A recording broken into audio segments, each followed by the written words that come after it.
मराठी आणि हिंदी चित्रपटसृष्टीमध्ये साधारण 2 दशके आपल्या अभिनयाच्या जोरावर प्रेक्षकांच्या हृदयावर राज्य करणारा अभिनेता जो आला त्याने पाहिलं आणि त्याने सारं जिंकून घेतलं. अर्थात या ओळीनंतर तुमच्या लगेचच लक्षात आलं असेल की आज आपण या व्हिडिओमध्ये सर्वांचाच लाडका लक्ष्मीकांत बेर्डे म्हणजेच लक्षाविषयी बोलणार आहोत.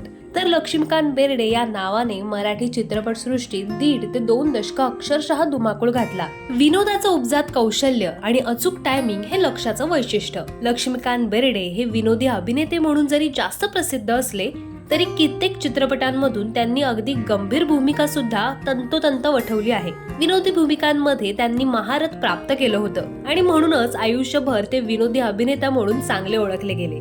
तर आपल्या लाडक्या लक्षाचा जन्म 26 ऑक्टोबर 1954 रोजी रत्नागिरी येथे झाला. लक्षा हा त्याच्या 5 भावंडांपैकी एक होता.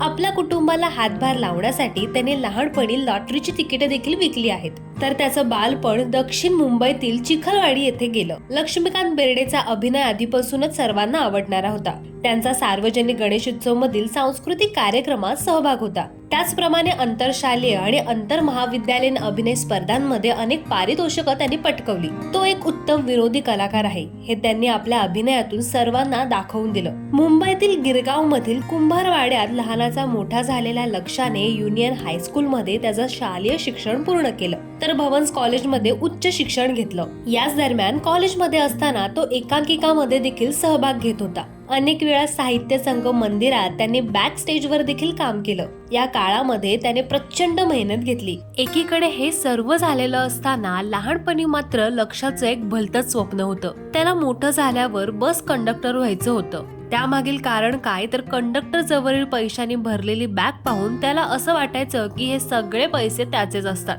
पण नंतर त्याला अभिनयात गोडी वाटू लागली. पुढे गणेश उत्सवातील कार्यक्रमातून अभिनयाचा एक छोटासा प्लॅटफॉर्म त्याला मिळाला आणि ते आपली भूमिका साकारू लागला. त्यानंतर शाळा आणि कॉलेजमधून त्यांनी बऱ्याच नाटकात कामं केली. मुंबई मराठी साहित्य संघात सामील होण्याचा मान त्याला मिळाला आणि त्याचबरोबर त्याला मिळाली व्यावसायिक रंगभूमीवर आपली कला दाखवण्याची संधी. अर्थात ही संधी मिळवण्यासाठी त्याला खूपच कष्ट करावे लागले. सुरुवातीला त्याला वॉचमॅनची नोकरी करावी लागली. नाटकामधून काम करत असताना पुरुषोत्तम बेर्डे यांच्या टूरटूर या नाटकातून त्याला पहिली भूमिका मिळाली आणि ती महाराष्ट्रभर गाजली. याच नाटकाने अभिनयाच्या क्षेत्रात त्याला एक नवीन ओळख मिळवून दिली. त्यानंतर अनेक गाजलेल्या नाटकांमधून त्यांनी रसिकांच्या मनात स्थान मिळवलं. नाटकांमध्ये सगळे व्यवस्थित चालू असलं तरी ते समाधानी नव्हते, कारण त्यांना चित्रपटात काम करण्याची तीव्र इच्छा होती. लवकरच त्याची चित्रपटात काम करण्याची इच्छा पूर्ण झाली. ती लेक चालली सासरला या चित्रपटाच्या रूपात. हा त्याचा पहिला चित्रपट. त्याचा पहिला चित्रपट तितकेसे व्यावसायिक यश मिळवू शकला नाही आणि त्याच कारणामुळे तेव्हा त्याची प्रसिद्धी मर्यादितच राहिली. दूरदर्शनवरील गजरा या मालिकेतून वेगवेगळे आवाज काढून त्याने प्रेक्षकांचं मनोरंजन केलं होतं. तर प्रसिद्ध निर्माता, दिग्दर्शक आणि अभिनेता महेश कोठारे यांनी लक्षाचा अभिनय पाहून आपल्या दे दणादन या चित्रपटामधून त्याला सहाय्यक अभिनेत्याची भूमिका करण्याची संधी दिली आणि मिळालेल्या संधीचं सोनं करणार नाही तो लक्षा कसला. हा चित्रपट आणि लक्षा दोघेही सुपरहिट ठरले. पुढे महेश कोठारे यांच्या धूमधडाका या चित्रपटात त्यांनी अशोक सराफ आणि स्वतः महेश कोठारे यांच्या बरोबर भूमिका केली आणि अभिनयाचे बरेच दरवाजे त्याच्यासाठी उघडले गेले. या चित्रपटाने एक अभूतपूर्व यश मिळवलं. एक धमाल विनोदी अभिनेता म्हणून लक्ष्मीकांत बेर्डे म्हणजेच आपल्या लक्ष्याला जनसमाजात ओळखलं जाऊ लागलं. लहान मुलांपासून ते अगदी वृद्धांपर्यंत सर्वच जण त्याचा अभिनय पाहून अगदी पोट धरून हसू लागले. सचिन पिळगावकर दिग्दर्शित अशी ही बनवाबनवी या चित्रपटातील त्याची साडी नेसून साकारलेली विनोदी भूमिका प्रेक्षकांच्या आज देखील लक्षात आहे. लक्षाची दिवसेंदिवस वाढत असलेली लोकप्रियता पाहून महेश कोठारे यांनी त्याला त्याच्या बऱ्याचशा आगामी चित्रपटात विनोदी भूमिका करण्याची संधी दिली. यामध्ये धूमधडाका, धडाकेबाज, थरथराट, झपाटलेला अशा यशस्वी चित्रपटांचा समावेश आहे. धूमधडाका या चित्रपटाच्या यशानंतर त्याला हिंदी चित्रपटाच्या सुद्धा ऑफर येऊ लागल्या. त्याचा पहिला हिंदी चित्रपट म्हणजे मैंने प्यार किया, ज्याने लोकप्रियतेचे शिखर गाठलं होतं. या चित्रपटातील लक्ष्याची विनोदी भूमिकेचं विशेष कौतुक करण्यात आलं. या चित्रपटाद्वारे त्याची हिंदी चित्रपटसृष्टीत कारकीर्द सुरू झाली. त्यानंतर त्याने हम आपके है कौन, साजन यासारख्या चित्रपटांमध्ये अजरामर भूमिका साकारल्या आपण फक्त विनोदी अभिनेता म्हणूनच ओळखले जाऊ नये तर अष्टपैलू अभिनेता म्हणून ओळखले जावे अशी त्याची इच्छा होती. लक्षाने पु ल देशपांडे लिखित एक होता विदूषक या महत्वाकांक्षी चित्रपटात एक गंभीर भूमिका साकारली. या चित्रपटाच्या यशासाठी त्यांनी प्रचंड मेहनत घेतली होती. पण विनोदी अभिनेता अशी ओळख असलेल्या लक्षाची ही गंभीर भूमिका प्रेक्षकांना फारशी काही रुचली नाही आणि हा चित्रपट अपयशी ठरला. या चित्रपटातून अपेक्षाभंग झालेल्या हळव्या मनाचा लक्ष यातून लवकर सावरूच शकला नाही. त्यानंतर त्यांनी आपली विनोदी भूमिकेवरच लक्ष केंद्रित करण्याचं ठरवलं. तर लक्षा हा एक शिस्तबद्ध अभिनेता होता. रात्री कितीही जागरण झालं तरी तो सकाळी 7 वाजता न चुकता उठत होता आणि शूटिंगसाठी तयार देखील असायचा. सेटवर त्याने कधीही उशीर केला नाही.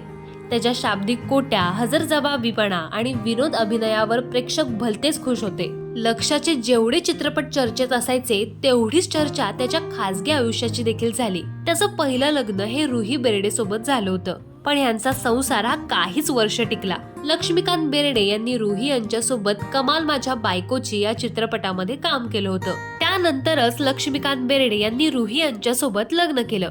लग्नाच्या काही वर्षानंतर लक्षा आणि प्रिया हे एकमेकांच्या प्रेमात पडले. त्यानंतर तो प्रिया सोबत लिव्ह इन मध्ये राहू लागला आणि याच दरम्यान रुही यांचं कॅन्सरच्या आजाराने निधन झालं. 1998 मध्ये रुही यांनी अखेरचा श्वास घेतला आणि काही काळानंतर लक्षा याने प्रिया बेर्डेशी लग्न केलं. लक्षा आणि प्रियाला अभिनय आणि स्वानंदी नावाची 2 मुलं आहेत. त्यांचा मुलगा अभिनय हा सुद्धा आता चित्रपटात अभिनेता आहे.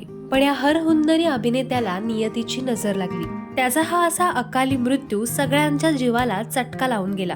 पण त्याचं निधन कशामुळे झालं हे आजही बऱ्याच लोकांना माहिती नाही. लक्षा शेवटच्या काळात पूर्णपणे खचला होता. त्याला किडनीचा गंभीर आजार झाला होता. त्याचा मित्र अभिनेते दीपक शिर्के यांनी एका मुलाखतीत त्याच्या शेवटच्या दिवसांवर भाष्य केलं होतं. दीपक शिर्के म्हणतात, लक्ष्मीकांत शेवटच्या काळात असुरक्षिततेच्या भावनेत बुडाला होता. भरत जाधव सारख्या नव्या नटाचे आगमन होत होतं. नवीन नटांच्या स्पर्धेत आपण टिकू का अशी भीती कदाचित त्याला वाटत होती. सर्वच अभिनेते असुरक्षिततेच्या भावनेत पछाडलेले असतात. लक्ष्मीकांतने या असुरक्षिततेमुळे स्वतःच्या तब्येतीकडे दुर्लक्ष केलं. त्याने खाण्यापिण्याकडे देखील खूप दुर्लक्ष केलं. दीपक शिर्के पुढे म्हणाले की खरं तर लक्ष एवढा टॅलेंटेड होता की त्याने इतकं असुरक्षित वाटून घेण्याची फारशी गरज नव्हती. त्याच्या जाण्याने माझ्यासारख्या अनेक लोकांचे वैयक्तिक नुकसान झाले हे खरं. पुढे आणखी एका अभिनेत्याने त्यांच्या शेवटच्या दिवसांबाबत वर्णन करताना म्हटलं होतं की आम्हाला त्याला त्या अवस्थेत पाहणं कठीण झालं होतं. त्याची अवस्था वाईट होती. तो खात पीत नव्हता, फारसं कोणाशी बोलत नव्हता. त्याच्या किडनीवरील आजारावर अनेक वर्ष तो उपचार करत होता. मात्र अखेर तो दिवस आलाच. आपल्या आजारातील गुंतागुंत वाढून मराठी चित्रपट सृष्टीचा हा विनोदाचा बादशाह अखेर 16 डिसेंबर 2004 रोजी आपल्यातून कायमचा निघून गेला. त्याच्या अंत्ययात्रेला मराठी आणि हिंदी चित्रपट सृष्टीतील अनेक दिग्गज कलाकार उपस्थित होते. त्याने साकारलेली प्रत्येक भूमिका ही आजही रसिकांच्या मनात अजरामर आहे. मृत्यूपूर्वी त्याने आपल्या मुलाच्या नावाने अभिनय आर्ट्स प्रोडक्शन सुरू केलं होतं. त्याचा प्रत्येक चित्रपट पाहताना प्रेक्षकांच्या मनात एकच भावना येते की लक्ष आज असायला हवा होता. 1.5 ते 2 दशक सिनेसृष्टीत धुमाकूळ घालणाऱ्या या विनोदाच्या बादशाची ही एक्झिट सिने रसिकांसाठी शॉकिंग होती. या कलाकाराला जाऊन एवढी वर्ष झाली तरी मात्र लक्षाच्या पडद्यावर येण्यामुळे होणारा हास्यस्फोट आजही तसाच कायम आहे. प्रेक्षकांशी अतूट नातं जोडणाऱ्या या विनोदातल्या अवलिया हरहुन्नरी कलावंतांना इंटरेस्टिंग हबचा मानाचा मुजरा. तेव्हा ही गोष्ट पडद्यामागची होती आपल्या सर्वांच्याच आवडत्या आणि लाडक्या लक्षाची. तेव्हा पुढील गोष्ट पडद्यामागची कोणत्या व्यक्तिमत्वाची किंवा कोणत्या कलाकाराची तुम्हाला ऐकायला आवडेल हे आम्हाला कमेंट्स मध्ये जरूर सांगा. आणि अशाच माहितीसाठी इंटरेस्टिंग हब या चॅनलला लाईक आणि सबस्क्राईब करायला विसरू नका.